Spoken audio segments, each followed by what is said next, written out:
দেখবেন Israel Iran যুদ্ধের সবচেয়ে ভয়াবহ আপডেটটা মূলত গত 24 ঘন্টা আমরা পেয়েছি। এটা ভয়াবহ মানে ভয়াবহ কিরকম। ইউনাইটেড নেশনের official representative diplomat Mohammad Safa গতকালকে তার টুইটারে এক সিরিয়াস পোস্ট করেছেন, যেখানে তেহরানের একটা ছবি দিয়ে তিনি ক্লিয়ারলি লিখেছেন যে 10 মিলিয়ন মানুষের যেখানে বসবাস করে সেই শহরে নিউক্লিয়ার রেডিয়েশনের প্রস্তুতি নিচ্ছে ইউনাইটেড নেশন ইন্টারনালি অফিসিয়ালি। এবং তারা এই যে প্রস্তুতি নিচ্ছে এর পেছনের একমাত্র কারণ তারা ক্লিয়ারলি জানে ইরানে একটা নিউক্লিয়ার রেডিয়েশন হবে, এবং কিভাবে হবে সেটা অনেকভাবেই হতে পারে।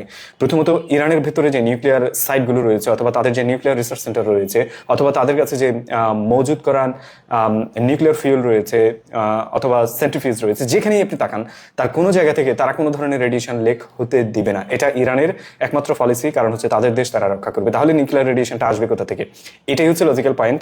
নিউক্লিয়ার রেডিয়েশন আসবে মূলত হচ্ছে ইউনাইটেড নেশন খুব ক্লিয়ারলি জানে ইউএসএ এবং ইসরায়েল মিলে ইরানে একটা নিউক্লিয়ার রেডিয়েশন ঘটাবে। সেটা নিউক্লিয়ার বম নিক্ষেপ করে হোক, কিংবা ইরানের যে নিউক্লিয়ারের মজুদ রয়েছে সেটা রেডিয়েশন ঘটিয়ে হোক, অথবা ইরানে যে পাওয়ার প্ল্যান্ট রয়েছে সেখান থেকে রেডিয়েশন ঘটিয়ে হোক, যে কোনোভাবেই হোক নিউক্লিয়ার রেডিয়েশন ঘটানোর প্রস্তুতি নিচ্ছে ইসরায়েল এবং ইউএসএ, এবং সেই প্রস্তুতি নিউক্লিয়ার রেডিয়েশনকে মোকাবেলা করার প্রস্তুতি নিচ্ছে ইউনাইটেড নেশন।